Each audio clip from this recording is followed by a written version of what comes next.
मेरे कॉलेज के सिलेबस में एक टॉपिक है what are the problems of minorities in India. आपके आप इस पे कुछ बता दीजिए। देखिए, प्रश्न क्या है? What is the problems of minorities in India. कहने का मतलब है कि अल्पसंख्यकों की समस्या का समाधान क्या है, उनकी समस्याएं क्या उनकी क्या समस्याएं क्या क्या है। तो पहले अल्पसंख्यक हमारे देश में क्या क्या है और ये समस्याएं इनके पास क्या क्या है, इसके समझने के पहले हमें ये समझना होगा कि हमारे देश में अल्पसंख्यक कितने तरह के हैं। तो हमारे देश में अल्पसंख्यक और बहुसंख्यक मिला करके सात संगठन बनाया गया है। जैसे एक हो गया बहुसंख्यक, इसमें हो गया हिंदू। उसके बाद में आ गया अल्पसंख्यक। अल्पसंख्यक में कौन कौन है? मुसलमान हैं, सिख हैं, जैन हैं, बौद्ध हैं, ईसाई और पारसी। 6 हो गए। और 6 में सबसे ज़्यादा अगर ज़रूरत है, समस्याएं जो सबसे ज़्यादा जिनको घेर रहा है, जो परेशान है, हमारे सब समाज के अंग हैं, वो परेशान सबसे अधिक कौन है पता है? कौन सा समाज है? इस्लाम को मानने वाला अथवा मुसलमान परेशान है। वो बहुत ज़्यादा गरीब है और उनकी आर्थिक स्थिति बहुत कमज़ोर है। ऐसा कह कर के भारत सरकार ने उसके लिए एक आयोग बनाया, अल्पसंख्यक आयोग, और उसमें प्रत्येक साल कई करोड़ रुपया उसके उत्थान के लिए सरकार देती है। लेकिन आज भी यह समाज बहुत ही दबा कुचला गिरा हुआ लोग कहते हैं। लेकिन उसकी समस्याएं जो इतनी है, उन समस्याओं का कारण क्या है और इसका समाधान क्या है, इस चीज़ों पर अगर गौर करें तो आपको बड़े बड़े विद्वानों का विचार को समझना पड़ेगा। तो कोई भी ऐसा धर्म नहीं हुआ है, कोई भी ऐसा मजहब नहीं हुआ है, कोई भी ऐसा रिलीजन नहीं हुआ है जिसमें कोई महापुरुष पैदा नहीं हुए हैं। सभी धर्मों मजहबों में पैदा हुआ है।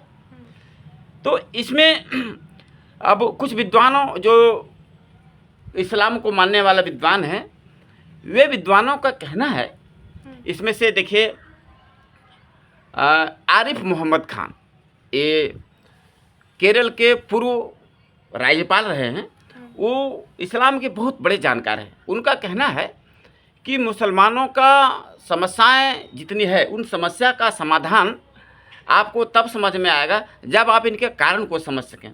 तो आप पहले ये जान लेते हैं कि कौन कौन से विद्वानों ने मुसलमान के उत्थान के लिए चिंता जताई है। पहला बताए, किसका नाम बताया हमने पहले? आरिफ मोहम्मद खान, केरल के पूर्व राज्यपाल।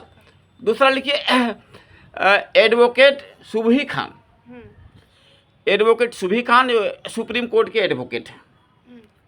अब देखिए बंगला लेखिका और डॉक्टर भी हैं, डॉक्टर तस्लीमा नसरीन, ये भी बहुत बड़े जानकार हैं। वसीम रिजवी, वसीम रिजवी क्या है? ये पूर्व वक्फ बोर्ड के चेयरमैन रहे हैं। ये साधारण व्यक्ति मुसलमान नहीं है, ये बहुत ऊंचे पद पर पहुंचने के बाद उन्होंने स्टेटमेंट जो दिया है। उसके बाद में है इस्लाम के लाइन बाय लाइन एक एक आयत के जानकार मुसलमान शमीर, एडवोकेट रिजवान। तो ये सब जो बड़े बड़े जानकार व्यक्ति, इनका कहना है कि एक बाल्टी ले लीजिए। इनका जो मोटा मोटी इन सबों का जो विचार आया है, उससे जो समझ में हर किसी को आएगा, और ये कोई छिपी हुई बात नहीं, इंटरनेट का ज़माना है, और ये लोग टीवी पर आ करके डंके के चोट पर सार्वजनिक रूप से ये बात कहते हैं। वो कहते हैं कि एक बाल्टी ले लीजिए, उस बाल्टी में कहिए कि इसमें पानी भरिए, और उसका पेंदी जो है सो छेदा कर दिए। बाल्टी भरेगा नहीं। कितना पानी भरेगा, वो क्या होगा? गिर जाएगा। और इसी बात को अभी कल परसों ही बोले हैं भारत के ये परिवहन मंत्री, पथ परिवहन मंत्री नितिन गडकरी जी। वो कहते हैं कि मुसलमान को शिक्षा की सबसे अधिक आवश्यकता है। शिक्षा की आवश्यकता है। अब देखिए, ये रूढ़िवादी कुछ ऐसे विचार हर समाज में रहा है जो उसे नीचे खींचता है। तो बहुत सारे समाजों ने अपना अपना उत्थान तो कर लिया। अभी और भी ये सब जितने मुसलमान छोड़ कर के अन्य माइनॉरिटीज हैं, उनमें उतनी समस्याएं नहीं है। वे काफ़ी संख्या में उनसे कम भी है और उनको सरकार अल्पसंख्यक आयोग के नाम पर कोई विशेष सहयोग भी नहीं दे रही, फिर भी वे समाज में काफ़ी ऊपर उठ चुके हैं। अब वो बार बार भूखमरी या शिक्षा, गरीबी के लिए चिल्लाते, आरक्षण इत्यादि के लिए चिल्लाते रहते नहीं चिल्लाते हैं, लेकिन मुसलमान ही बार बार क्यों परेशान और चिल्ला रहे हैं? उसका मुख्य कारण इन लोगों के अनुसार है कि शिक्षा का घोर अभाव है। तो कई तरह का शिक्षा दिया जाए तो शिक्षा है, लेकिन किस तरह का शिक्षा भी लोग है? ये लोग अपने बच्चों को स्कूल नहीं भेजते हैं। शुरू में ये लोग का कहना है कि ये लोग पहले कहाँ भेजते हैं? मदरसा भेजते हैं। तो मदरसा क्या है? वो मदरसा में क्या होती है? तो मदरसा में आने से भी जितने भी लोग हैं वे लोग मदरसा नहीं भेजते हैं, वे लोग सीधे कहाँ भेजते हैं? स्कूल भेजते हैं। और स्कूल में चूँकि प्रारंभिक शिक्षा जो है जब बेस बनने का होता है, जैसे कोई घर है तो उसमें जब तरी दिया जाता है, जब बेस बनाया जाता है तो वही तरी ऊपर बिल्डिंग बनता है, तो सबसे अधिक उपयोगी होता है। तो वो जो तरी है वो तरी ही लोगों का बहुत कमज़ोर हो जाता है तब जब ये स्कूल ना भेज करके मदरसा भेजते हैं।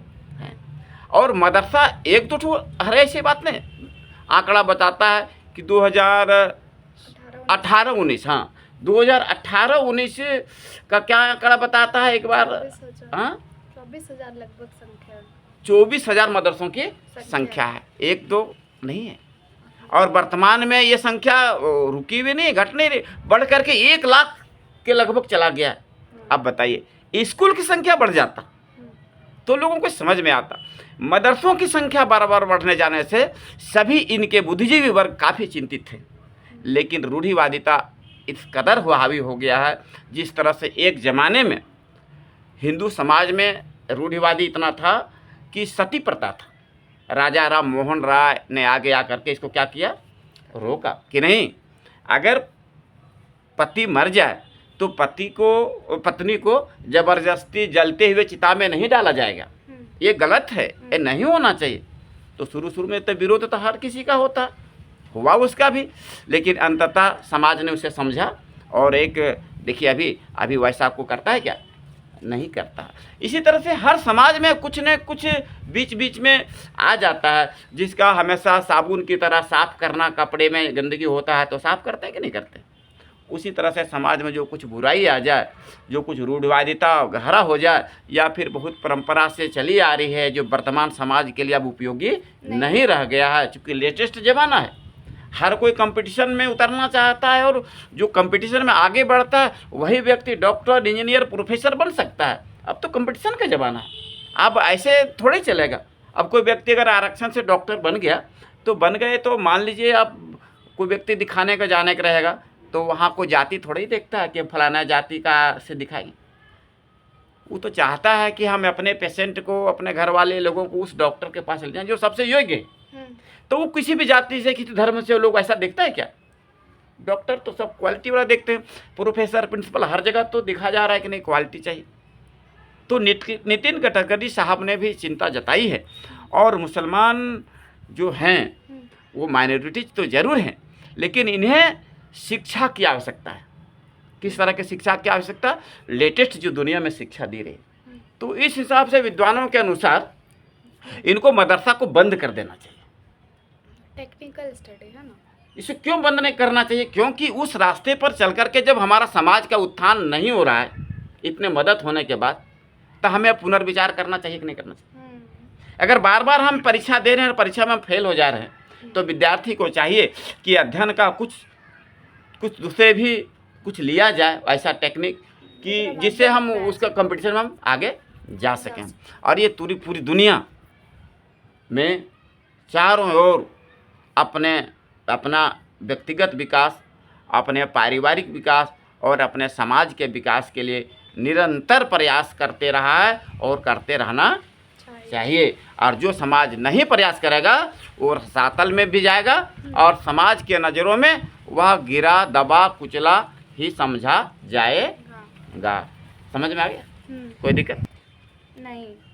हाँ ठीक है, धन्यवाद। इसे लाइक करिए, शेयर करिए और सब्सक्राइब ज़रूर करिए।